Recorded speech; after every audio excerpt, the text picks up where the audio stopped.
Hey guys, what's up and welcome back to another video. If you're new to my channel, welcome. My name's Melissa and around here we do all types of beauty content. I do upload a video 2 times every week on Mondays and Wednesdays. On Mondays, we kind of do a routine video. We do a tutorial and an in-depth review on the palette of the week. And for this week, we're going to be talking about this baby. This is from Give Me Glow Cosmetics and this is called the Nightlife palette. And guys, I cannot believe I am sitting here holding this in my hand. This is one of my favorite color stories ever. Let me show you what it looks like. Isn't this just beautiful? I can't get over it myself, so I'm really excited to do a look with this today. So the look that we're going to be creating with this is called an interior wing. So we're going to do a pretty blue gradient, put some green on the lower lash line, and do an opposite wing of what you normally see. And as always, if you're curious about my personal experience and what my thoughts are about this, then stay tuned to the second part of this video because we're going to get into the in-depth review.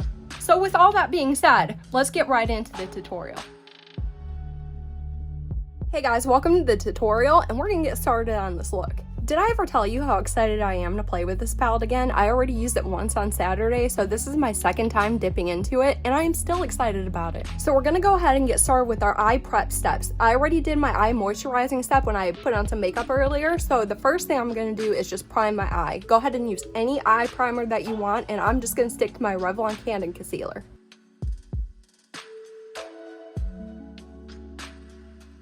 Alright, now guys, this is real talk. I've been putting this to the test, and if you want any eyeshadow formula to blend for you, be sure to set your eyeshadow primer with some type of powder. I found that the Maybelline Fit Me Loose Finishing Powder is so good to set your eye primer with. And I came to this conclusion kind of like how you set your face. You always put a powder on your face before you go in with your bronzer, blush, and highlight so that powder is easier to blend, right? Same thing with your eyeshadow. If you don't put a little bit of a finishing powder in there to be a buffer between your primer and your eyeshadow is going to stick to that primer and it's going to be almost impossible to blend. So ever since I've been doing this, I've gotten some pretty good blends out of this. So I just want to let you guys know that's what I've been doing and it's been working really well for me. So I just take kind of a fluffier brush and I just dip directly into the powder top and I get quite a bit of powder on there and I just fluff it right on top of the primer. You don't need a lot or anything, but you do need to cover the entire area that you did prime. I know a lot of people are against setting their eye primer, and I was for the longest time too. And if you are against it, all I can say to you is just try it. You never know what can happen.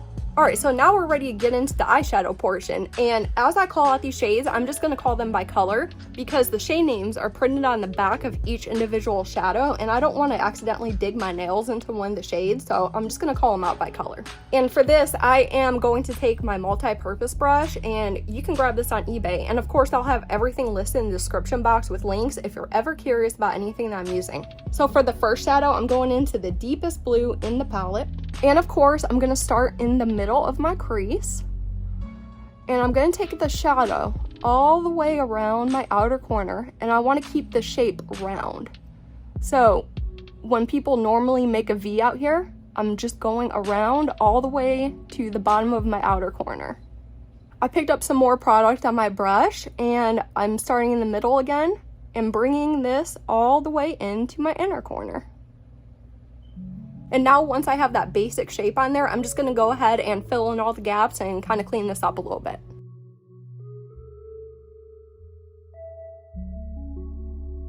I'm going to wipe off this brush so I can use it for my next shade too. And now I'm going to dip into the mid-tone blue shade. And with this, I'm going to follow the exact same shape that I already made, but I'm going to put this on the very outer edge of that blue that we just laid down.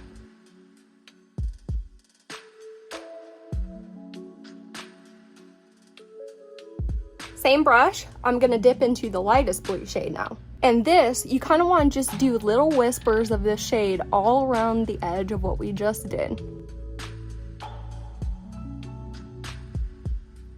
Now I take the same brush and I go ahead and blend with the same thing. So on the very outer edge of this shape, I just take the edges and I give them little circle movements all around the edge and I blend the shape out.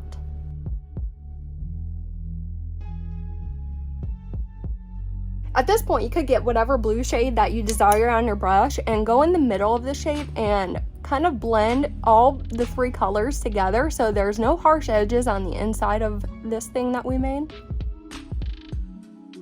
same brush still, I'm going into the light blue metallic shade. And now for these shades, highly recommend that you tap your brush off because you get a lot of fallout with this palette. And I'm gonna go ahead and put this on my entire lid where this bare space is. I just wanna fill in this entire section.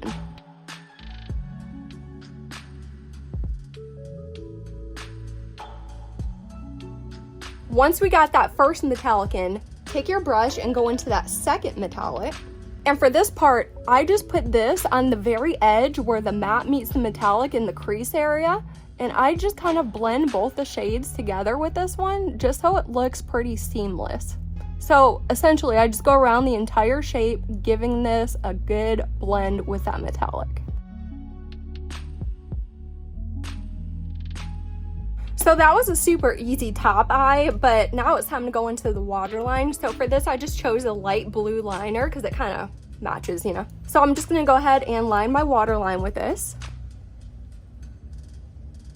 Once you get your waterline done, it's time to do the wing. So the trick to this part is to always start with a pencil black liner first. You don't want to go in with a liquid liner. You can always trace it with the liquid liner, but you want to go in with a pencil first. So the way that I do this is I start in the middle of my eye and I just draw my basic line all the way to the edge of my eye.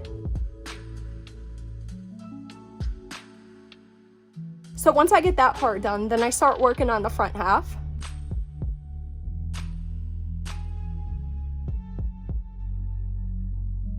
And now is the part where we do the actual wing. So I did leave about 1/4 inch of space in between the end of the line and my inner corner. And now the bottom of the wing should end inside your tear duct. I just kind of angle my arm upward and then look in the mirror and pull it downward. And then once you get your basic shape on there, just go ahead and fill it in with the pencil. And then if you want to, you can always take a black liquid liner and then go over the top of it so it looks more sharp.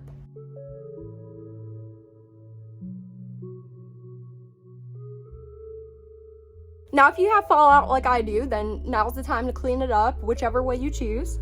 And now I'm just taking that first brush that we initially started with and going into the deepest green shade.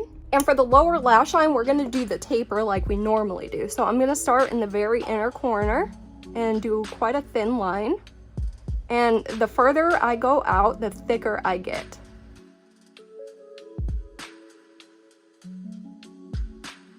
So here is the entire look. I think it's kind of fun. There's not a ton of steps for it, so you're not gonna waste your whole day doing it. And I've never tried anything like this before, so I just really like it. At this time, I'm gonna go off camera, do the other eye, put some mascara on, and then I will get back and we can discuss this. Alright guys, I'm back and I am finally done with the eye look, and I must say, this look makes me so happy. I absolutely love and adore and cherish a blue-green eye look, and this is just me. Now, I would wear this every day. This is an everyday eye look for me. Now, you know I love my neutrals too, and I do enjoy wearing those. But when it comes to a blue and green, I just can't deny it. I also like when you take a basic eye look like this and then put little tiny touches in it like we did with this interior wing today. I just think it's so fun and cool. So I know what I think of this eye look. I want you to tell me what you think of this eye look and tell me what you think about this palette. And if you want to know what I think about this palette, then stay tuned for part 2, which is my in-depth review. Hey guys, welcome to part 2, which is my in-depth review of this palette, which is from Give Me Glow Cosmetics, and this is called the Nightlife palette. Now this palette is part of a 2-palette series. There's also a sister palette to this, and it's coral in color. But naturally, I picked this one because these are my colors. But before we get into the colors, let's talk about this packaging. So when this palette arrives to you, all these shades in here come in little tiny plastic containers, and you have to personally take them out and arrange them into the palette yourself. That might be difficult to somebody with dexterity issues, but that also might be difficult if you're a person who likes to have the palette laid out as they displayed it on the website. So what I did is I just went onto the website and I looked at how they laid it out and I just copied that. So essentially this outer packaging is just a magnetic palette, and all these shades in here are removable. Every shade name is listed on the back of each individual shade, so you will never forget the name. And there's no information about this palette written anywhere on the packaging. That personally drives me a little crazy, but it might not be of importance to you. Now, when you do open it up, you do get a nice mirror inside, and this palette does fold all the way back, which I do always appreciate. So now when we look at the layout, you're getting 10 different shades in here. And I couldn't find the total weight of this palette, but these are 37mm pans, so the eyeshadow pans are huge. There's about 3 or 4 grams of eyeshadow in each one, so that's an incredible amount of product. You will never run out. Now also, please be mindful that these are pressed pigments, so there is chance that you might get stained by them. As I was using this palette, I didn't experience any staining whatsoever, but that is a possibility. So as I said, there's 10 different shades in here, and you're getting 2 formulas. There's 8 matte shadows, and there's 2 foiled metallics. So breaking that down a little bit, this palette is comprised of 80% matte shadows. So that is not a balanced layout and is very, very matte heavy. Now, I prefer either a balanced layout or a matte heavy layout, so this speaks to me on many levels. But if you're a person that prefers more shimmers or a balanced palette, this would not be for you. Real quick, what I'm gonna do is pop up some swatches on screen so you can see how every shade looks as I swatched it out.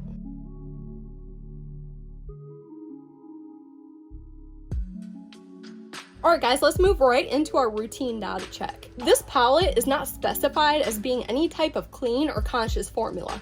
This is cruelty-free. This formula is also vegan. And as I mentioned before, since there's no information anywhere on this palette, there's no expiration date listed anywhere on here.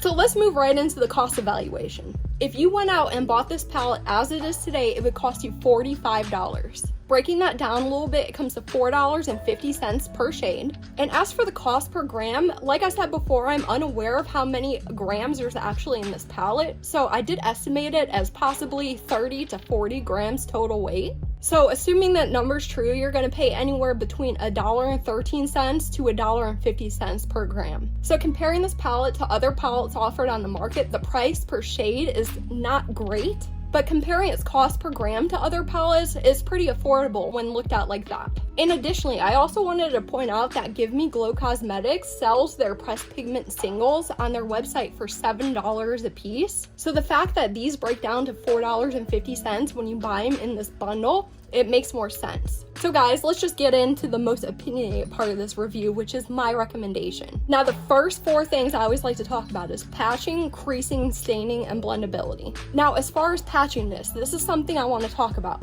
I didn't experience any patchiness whatsoever. However, I have seen people use this same palette and they've gotten a lot of patchiness. The trick to not getting any patchiness with these shadows is to set your eye primer. I personally recommend the Maybelline Fit Me Loose Finishing Powder as an eye primer setting powder. If you use this to set your primer, you can blend almost any formula of eyeshadow. I use this to set my primer, and these blended like a champ. As for creasing, I wore my eye look for 6 hours straight and I didn't see any signs of creasing at all. As for staining, these are pressed pigments, and although they are, I didn't have any staining at all. And now regarding blendability, I found this formula super easy to blend out. Now, I must warn you that as you use this palette, you're gonna get a bunch of kickback and a ton of fallout on your face. So I definitely recommend doing your eyes before your base when you use this. Now, as far as any critiques I have about this, I do want to say this palette doesn't really convey the light to dark gradient that I always look for, but this palette isn't supposed to do that. This isn't a palette I would necessarily go to for the most versatility. This is a palette I would use to really perfect one certain iconic look. There's no shade redundancy in here. Each shade in here swatches differently and serves a complete different purpose. And as I was using this, I didn't come across any dud shades at all. Every shade performed up to par. So as for the formulas, the mattes are super smooth, but they feel quite dry. I had no problem building the mattes up, layering them, or blending them out. And if you're curious as to what type of formula the mattes are, they are super pigmented. Sometimes when you put a shadow on, you have to build it up quite a bit of layers to get it to show. These ones, as soon as you touch it to your eye, you're gonna get some intensity. So as for the non-mattes, the 2 non-mattes are right here, and they're very highly foiled metallic shades. They feel very cream-like in texture, and they're super smooth. There's no large chunky particles in them. I also attempted all application methods with them. I found them to work very good with my finger or a dry brush. When I tried to use them wet, they kind of chunked up and didn't work very well, so I don't recommend using them damp. So guys, this was my first ever Give Me Glow Cosmetics palette, and I must say they've got me hook, line, and sinker for this formula. This is not my last palette from them. I'm probably gonna get some more. And if you were on the fence about grabbing this, I would definitely say go for it. And of course, I have 3 reasons why I recommend it. The first reason is that this is a gorgeous, easy to use formula. This is a palette that works in your favor and not against you. And I always like to recommend a palette that works for you.